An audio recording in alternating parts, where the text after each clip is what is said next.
Hey there, Rick Sage, recording at the Rimrock Studios in Bishop, California. Welcome to Season 2 of the Outdoor Biz Podcast, where I speak with retailers, brand managers, athletes, executives, and others in the outdoor biz and share their stories, tips, advice, productivity tricks, and ideas you can use to take your career or business to the next level. Today's podcast is brought to you by Audible. I've used Audible for many years now. I'm on the road a lot, and Audible allows me to enjoy the great books I discover or are recommended by friends. Get a free audiobook download and 30-day free trial at www.audibletrial.com/theoutdoorbizpodcast. There are over 180,000 titles to choose from for your iPhone, Android, Kindle, or MP3 player. Start your 30-day free trial with Audible today. This episode is with Laura Johnston. Laura is a trail steward with the Pacific Crest Trail Association. She also writes for The Trek, is a brand ambassador for Saladin Chocolate. I need to get some of that. Helps out with Sounds of the Trail podcast, and, I'm running out of breath here, folks, has thru-hiked the Appalachian and Pacific Crest Trails. Great job, Laura. We talk about thru-hiking, trail, and backcountry stewardship, how she got involved with these groups, and much, much more. I think you'll enjoy this wide-ranging conversation with Laura Johnston. Good morning, Laura. How you doing? Good morning, Rick. I'm doing great. I'm so happy to be with you on the Outdoor Biz Podcast. Thanks. Yeah, it's great to chat with you. So you have a little bit of podcast experience, right? You do some guest fill-in for a podcast, don't you? I do, yeah. I'm a trail correspondent for the Sounds of the Trail podcast. Got ya. And that is about through hiking the Appalachian Trail, the Pacific Crest Trail, and the Continental Divide Trail. Nice. Awesome. That must be fun. So do you get to interview people, or what's a trail correspondent? Report on the conditions, how people are doing? I sure do. All the above. Trail correspondent is somebody who interviews folks while on the trail and hiking. So I did this in 2016 on the Appalachian Trail when I thru hiked it, and then again in 2017 when I thru-hiked the Pacific Crest Trail. Nice. And now I'm doing a little bit of editing and producing because I'm not back out on the trail right now, but It was great. Get to get people's stories while they're out there, what it's like, the living, breathing accounts of what a real thru hike is like. That's awesome. That's awesome. So before we get going, I also need to ask you, what is Saladin Chocolate? Oh, Saladin Chocolate. I checked out that website. It looks pretty good. We'll have to put a link to that in the show notes. Yeah, I love that. Fond place in my heart. Saladin Chocolate is a Maryland-based company, and the founder, Pete Truby, started the business on a backpacking trip, essentially, and he was thinking, how can I create a product that is both salty, sweet, has calories, and fat, but satisfies hikers or backpackers. So I got connected with them because Saladin also takes proceeds of its profits and gives them back to the Appalachian Trail. I saw that. Yeah, I saw that. Trail, that's great. And the Continental Divide Trail. So I'm a brand ambassador for them, kind of helping spread the word, spread the chocolate love, but then also trying to get them connected with retailers and outfitters in the outdoor business so more proceeds can go back to the three trails. Right. Good. Cool. That looks fun. Yeah, it looks pretty good. Have to order a bar and try that out. Yeah, I'll bet. It's hard to beat chocolate, right? I mean, everybody loves chocolate, I think, unless you're allergic, I guess. But that's right. And 'tis the season, February. That's right. That's right. So what was your first exposure to the outdoors? How'd you get into hiking and camping and all that? So I grew up in a family that was into traveling and into the outdoors, but wasn't exactly a backpacking or camping family. So, I got more into all of that as a young adult in college. And then afterwards, my parents had traveled with us all around and they liked being active outside, but we just weren't exactly like the camping family. Mm-hmm. And so when I was in college, I went to Virginia Tech University in Southwest Virginia in the Blue Ridge Mountains in the Appalachia area.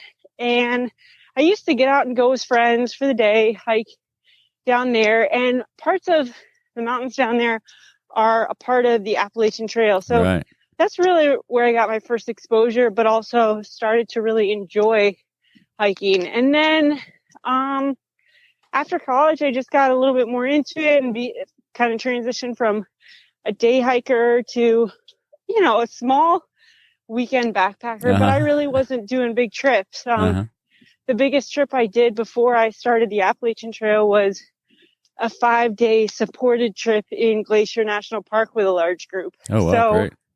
Yeah, and then otherwise I would just kind of go out on my own or with small groups here in the Virginia, Maryland, D.C. area for weekend trips. But it's kind of like a little seed got planted and started doing longer hikes, and yeah, you get the itch. Yeah, and did you have a traditional outdoor job? Have you worked retail or anything like that?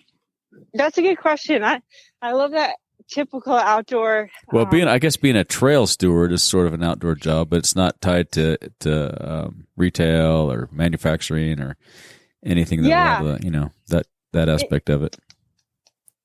In terms of the outdoor industry, I've never had a job in the retail or manufacturing industry. I had more of a conservation background. So I worked for conservation nonprofits for the first 10 years of my career. And those two industries are somewhat fueled by one another. You know, people who get outside are in the outdoor industry. Their industry relies on getting out into these wonderful places that have to be protected. And so that also fueled my hobby and passion for spending more time outside the more I studied and worked on issues about conservation. Right, and that's a huge issue right now with all the public lands battles we're doing. We're completely linked at the hip, and we have a lot of work to do. Yeah, it sure is. I completely agree. They're completely intertwined. Yeah. So tell us a little bit about your experience as a trail steward. That must be fun. Yeah, so what I have done for the last year is a role for the Pacific Crest Trail Association, which is the nonprofit that manages the Pacific Crest Trail on the West Coast. We'll link to that in the show notes, too. We'll make sure they get some love. Awesome. Thank you.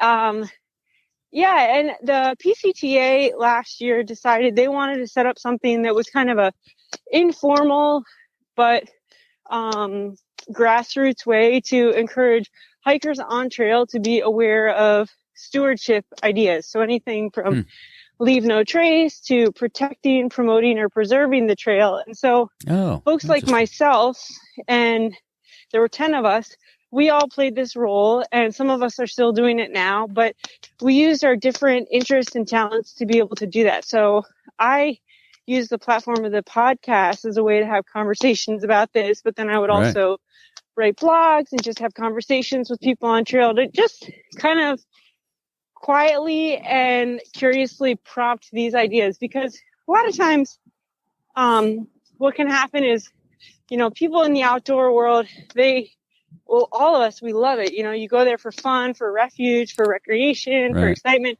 But sometimes these ideas of stewardship, they can get kind of squashed down to lower on the totem pole. So the PCTA decided, you know, let's organically try to do this with people on trail and just see what becomes of it. So I've been doing that still, even now that I'm off trail. That's awesome. And kind of feel like it's going to be a lifelong commitment and journey of mine, because with my background in conservation, but then also loving the outdoors so much, I think it's really important to bring that up in conversation. What is stewardship, and what do all of us that enjoy the outdoors also have a responsibility to do to protect it? Yeah, and that's a unique model. I mean, there's a group out here in the Inyo called the Friends of the Inyo, which does something sort of like that, where they sponsor some backcountry ranger type folks, where they'll go in and they do trail maintenance and that kind of thing. I don't know how much they do about conservation education, but that's a great model. It'd be great if we can figure out a way to nationalize that and make it an annual thing and get, 100 trail stewards, not just 10.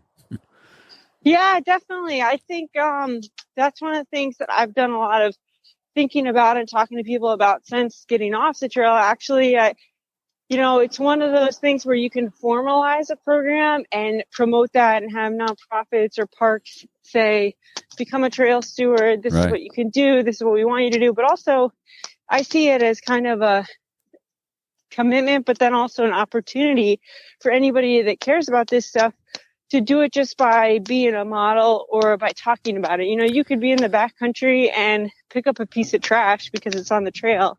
Well, it doesn't only have to be the backcountry. It could be the front country. I mean, you don't have to be, just talking to the folks on a thru hike. You could get the folks, like around here, we just get, hundreds, thousands of backpackers that bomb into the wilderness for the weekend and bomb out. And if we had a trail steward or a few of them on every trailhead that, just walked along with them and did what you do and kind of casually talked to them about it, then we would be educating a lot more people. That's a great idea. I love that. Yeah, I think that's a great point. And actually, more people in total access the front country than they do the back country. Right. So that's probably the most important population to influence, but then also to try and bring in and say, hey, it's cool to do this. It's fun to do this. And to figure out ways and kind of influence one another to do it in a way that's not off-putting. Right. Because it can be a little bit... you don't want to interrupt like when you're back there, you're there for the solitude and the peace and quiet. You don't want to interrupt somebody's, trip, but at the same time, if you just casually strike up a conversation and kind of direct it to that point, then it's a little more doable, probably. Totally. Yeah. Awesome. And if anybody out there listening knows about activities or projects like this that I'm just unaware of, please reach out and let me know, because I don't, there's a lot of things going on around the country. It'd be great to know about that. So last year you did a thru hike of the PCT. Was the inspiration for that to the Trail Steward project? It was a little bit of a chicken and egg thing. The inspiration for hiking the PCT really came from my thru hike of the Appalachian Trail. And, you get a taste of one trail and then you have the hunger for the other. But in addition, I kind of treated the last year and a half while I was doing both trails as a break from full-time working, which I had done for the last 10 years, and an opportunity to also get to see more of the U.S. Right.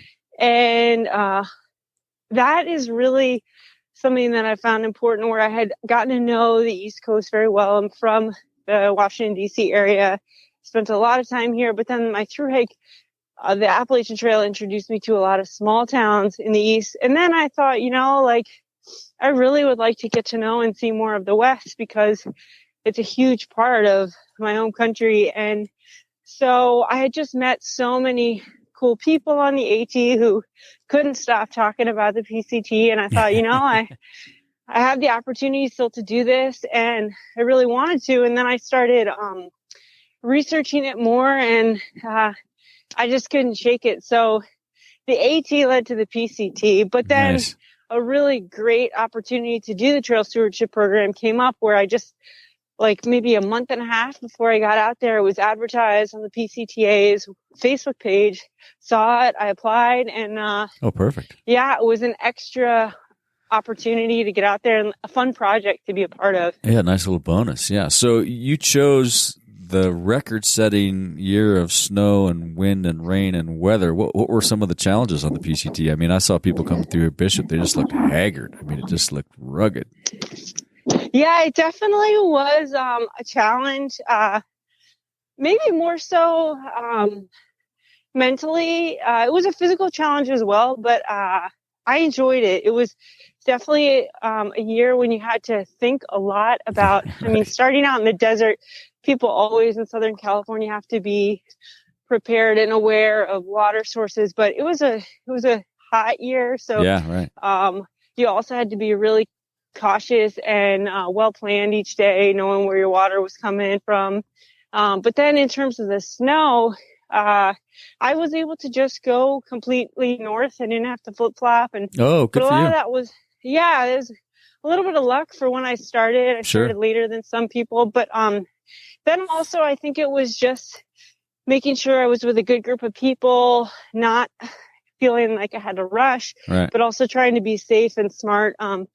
I felt that my experience on the Appalachian Trail the year before was a good, probably helped a lot, a good notch of preparation, because I don't think I was overly confident or, well, you knew your talents, and you knew there were going to be, you had experience of long periods of solitude, and you were able to, that wasn't brand new to you, where someone who's just starting out, they might not know what that's like, and it might be a struggle once they get to that point. It's like, oh my God, I didn't plan on this. You've been there, you've done that. Yeah, totally. And I think the other thing that I've learned, and maybe this is also just getting a little bit older, is I've learned to take cues from other people. And, until I got to the Sierras, everybody you met, whether they were hikers themselves or not, they were telling us like the snow's crazy, the rivers are crazy. Make sure you go in with people and make sure you have an ice axe and crampons. And initially, when I got to Kennedy Meadows just before the Sierras began, I did not have crampons or an ice axe, and I went to an outfitter there in town where Yogi, who's a double triple crowner, is, and she advised me like you should really have this stuff. You want to be more prepared than not. And I think there's a moment where you can think, well, do I want to spend the extra $150, $200 for that stuff? Do I really need it? But what I will say now in retrospect and kind of thinking back to the moment, I think overall one of the biggest things I've learned from those weeks in the Sierras, but even just in general for life, is to listen to people. Like at the end of the day, you also have to make your own judgments. Sure. You got to weigh all the advice. Yeah, but also like sometimes taking cues from people that are experienced is not a bad thing. And right. You can be out there and kind of want to cowboy up or go faster or leave people behind. But the Sierras really were a place where you wanted to be with people. Like it wasn't a joke. There was a lot of snow, a lot of really sketchy situations. And, I hiked with about 4 other people for the majority of that time. And unlike the rest of the trail, we always waited for each other at river crossings. We always went up and over a mountain pass together. That's and smart. That's great. Yeah.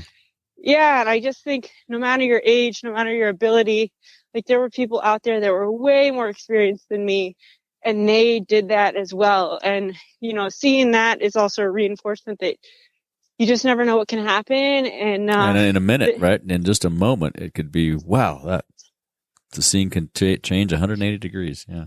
Yeah, totally. And I think another thing that can happen sometimes while you're out there is when you're through hiking a long trail, people, in some ways it's good. You build up a confidence. You're doing more miles a day. You're overcoming a lot of tricky terrain, but there can become like a false sense of confidence. And so I think it's also good to dial back and be reminded, like, don't overdo it. Don't go it alone. I think it's funny, even now after having done 2 long trails, going into any future hikes or future long trails, I will be even more cautious than I was in the last one. Yeah. What was the best moment of the trip? Oh my goodness. The best moment of the trip was every day being a new adventure. Yeah. Yeah. I don't think I can pinpoint that. It's, every day you wake up in a new place and you go to bed in a new place, and the PCT is really just every single day awe-astoundingly beautiful. Like, that's amazing. Yeah, the Sierra are amazing. Sierra's amazing. The desert's amazing. The North Cascades in Washington. It was all just, I always tell people, like, it's summer camp, every day. And it doesn't mean to say, like, there are bad moments of summer camp. There are days when you want to call your parents and it's tough, or you want to go home. But no, it's awesome. And it's just such an amazing way to kind of step back, get to know yourself, get to know so many other people from so many other walks of life, but then also to see and experience places in the U.S. that you might never get to see otherwise. Right. And what are some of your thoughts on the current popularity of thru hiking? It seems to have a resurgence the last few years.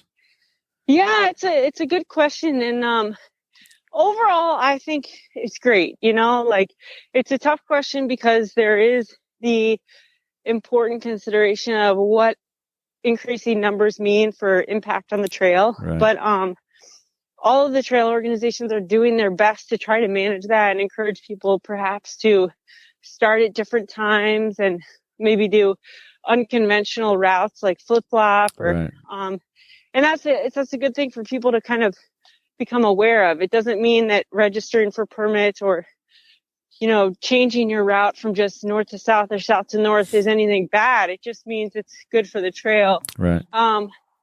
But I think it's good. The more people that spend time outdoors, the more people that value investing their hours and their days getting outside, I think it really contributes to a better society. So, well, the more people that get out there and use them, the more people we have constituents available to help, protect them and take care of them and manage them properly. And, that helps. Totally. Yeah.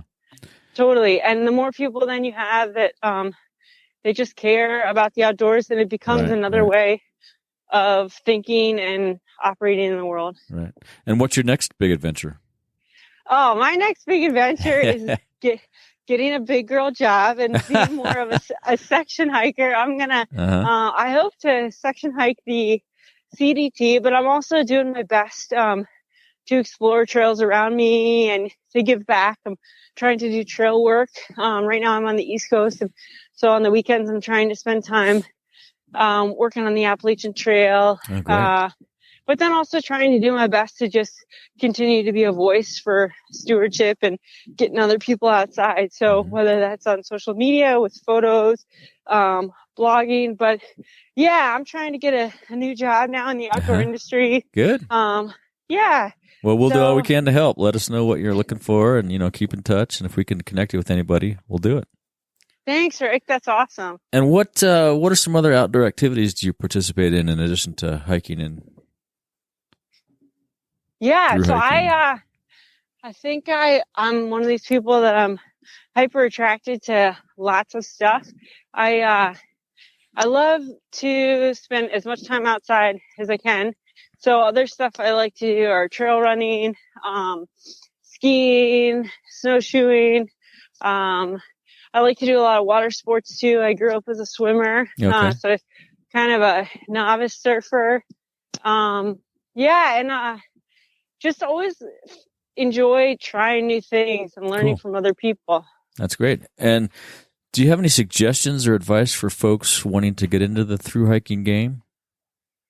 Yeah, I would say just start hiking on the weekends and see if you actually like hiking. That's good advice.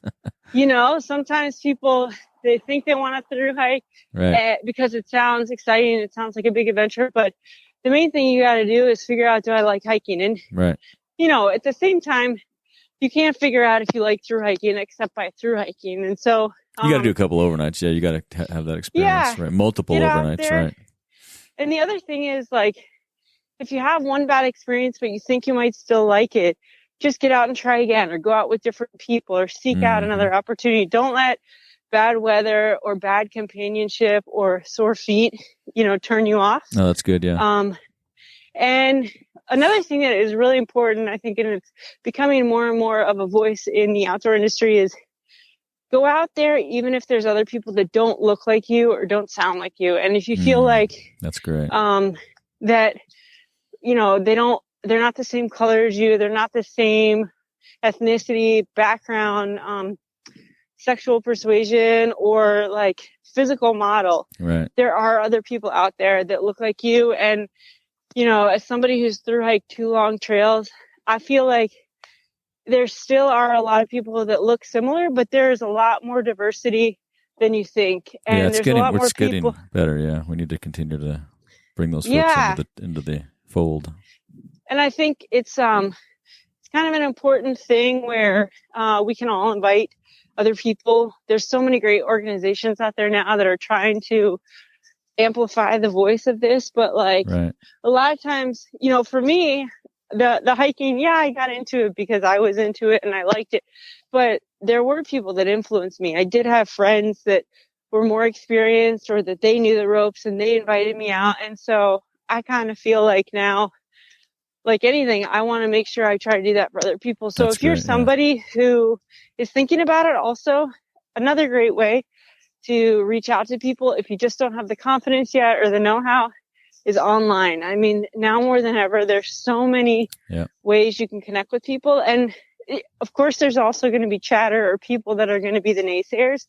Just find somebody else. There's definitely somebody out there, or a group out there, that they want to help you get out there. Yeah, no, there's amazing groups through the Sierra Club and your local retailer and all kinds of places where you connect up with a hiking group, or, take a class online or at your local college. Yeah, there's a lot of resources. That's great. Yeah, Sierra Club, Facebook groups, women who hike. Just start Googling or just start searching. There is a group. And the other thing is, if there's not a group and you want to find people that'll give you advice, start a group. There you go. Right. That's good. Yeah. And do you have any daily routines you use to keep your sanity? Like, obviously you walk a lot, but do you meditate or anything like that? Yeah. I will say that the thru hiking has instilled in me the importance and the value of routine more than I had in the past. Because out there, your routine is pretty much wake up, eat, pack up your stuff, get going, and get to bed with the stars, wake up with the sun. And so I've tried to keep that routine going. But in addition, what I have found is I really cannot do without the walking time. So I don't always have access to the mountains, but I absolutely have to get out there in the morning. Usually first thing I wake up, I have a cup of tea, which I also did on the trail. And I try to go outside and either walk or run. That's great. Yeah. But I also do a lot of yoga, and within that, I do meditate. And I find that if I don't go through the mantras of actually like talking myself through a meditation, the best way I can meditate is by just slowing down and doing one thing at a time. And the easiest way that'll get me in that frame of mind nowadays is going outside to where it's quiet. And even if I'm in a neighborhood, like trying to get off the beaten path and trying to get into a wooded area. Cause, I don't know if it's like if I was as much that way before, but definitely after spending extended periods of time in the wilderness, like I really find that the benefits of that are just so unparalleled. Yeah, I agree. Well, there's finally been some research that proves that it's great for your health. So yeah, it's good that you keep that up. What are some of your favorite books? Did you read a lot back there? I had these lofty ideas before I went on both trails that I would read a lot, but no time. In actuality, as opposed to reading, I listened to quite a few audiobooks. And I listened to a lot of podcasts because you can do both. You can walk and listen at the same time, but it's not as easy to walk and read. Right. And sometimes by the time you get to camp at night, it's too hard or too tiring to read. But some of my favorite books are Sand County Almanac by Aldo Leopold, which is huge in terms of conservation. Yep.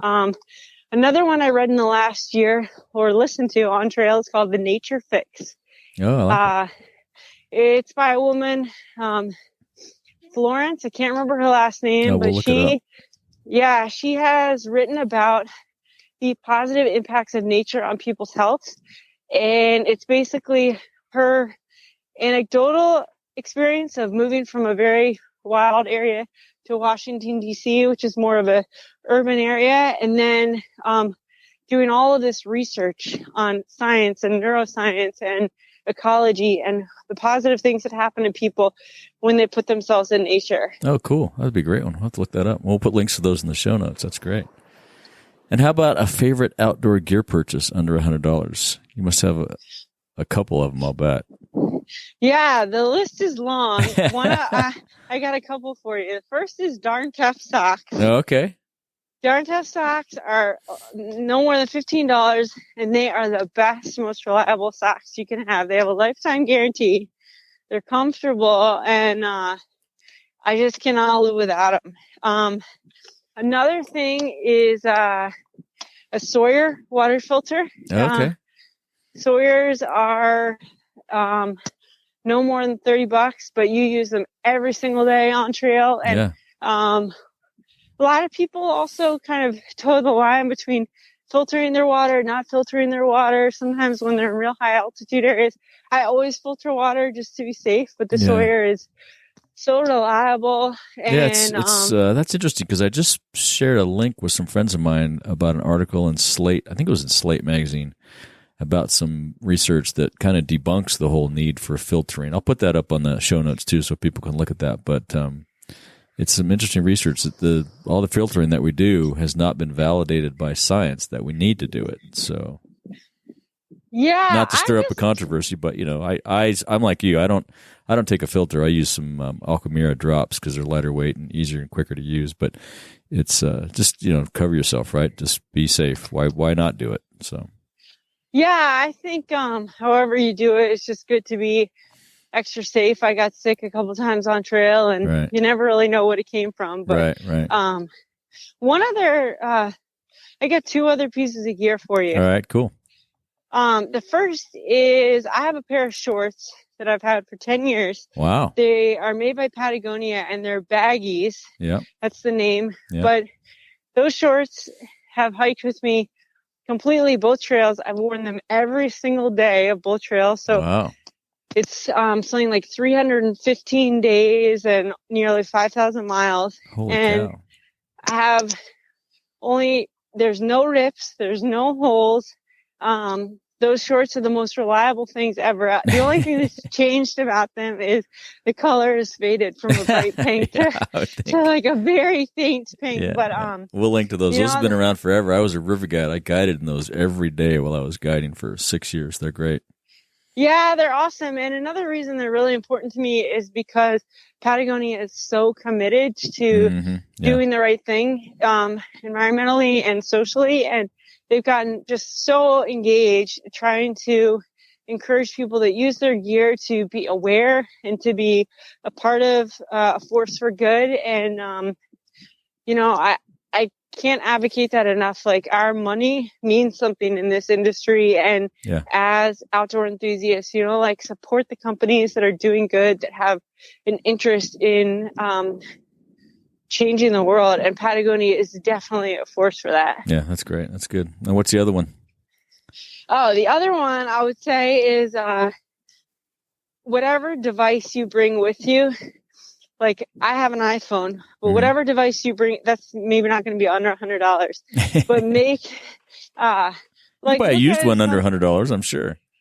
Yeah, exactly. But that can be, your tool for so much. You don't have to bring a lot with you. Like, nowadays, it can be your phone. It can be your recording device. If you do podcasts, it can be your journal. If you're a writer, it can be, a way to capture so much out there. And whether you're a weekend warrior, a day hiker, or like a thru hiker, it is so special to capture the experiences when you're out there, but for yourself, but also to be able to share them with other people to inspire them. So, yeah, that's great. Yeah, that's a good tool. If you can do that, it doesn't mean you have to have the sexiest, most expensive gear.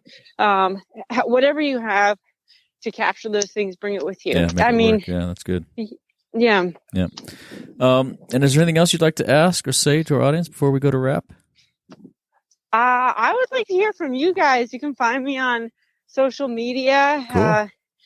LJ from VT, but also just get out there and keep adventuring. I think more and more people I've met in both the hiking community, but also the outdoor world, what I find is people are excited about life, and they are positive, and they are finding excitement and recuperation and changing their lives. And nowadays there's a lot of noise out there politically that can be a little bit daunting or depressing, but seeking out people in the outdoors, I think it can both find a way of calming us, but then also connecting us with other people. And I was just going to say, bring us together, right? Bring us together, make us healthier, and also make us appreciate these places that are there for us to enjoy for recreation. So just get outside, keep enjoying life, and also think, like I learned on the trail, one step can lead to a long journey. So whatever it is in your life, like if you want to thru hike, if you want to do something huge in the backcountry, or if you just want to change something in your life, use the outdoors as a tool to help motivate you. That's great. That's great. Well, we'll link to all your email and your Twitter and Instagram and all that stuff on the show notes. Thanks for chatting today, and we'll talk again soon. I'll catch up with you at the next Outdoor Retail Lunch. You coming back to the east side. That sounds great, Rick. Thanks for doing what you're doing. Your stories are awesome. Oh, cool. Thanks. It's super fun. All right. Have a good day. You too, Rick. Thanks. Bye. All right, I hope you enjoyed that conversation with Laura Johnston. You can catch up with her on social media at LJ from VT. You'll find links to everything we discussed in the show notes at theoutdoorbizpodcast.com/episodes/078. This episode received support from Steve and Nona Barker, Veronica and Jason Cox, and Scott Oshman and the Caring Company. I had Scott on the show on episode 044, Veronica Cox on episode 026, and Steve Barker on episode 05050. Thank you guys, and thank everybody for listening. If you want more of the Outdoor Biz podcast, you can subscribe on iTunes, Stitcher, or wherever you get your podcast. Be sure and go to the outdoorbizpodcast.com where you find all the episodes, show notes, and much, much more. Thanks for listening, and until next time, be sure and make time to get outside.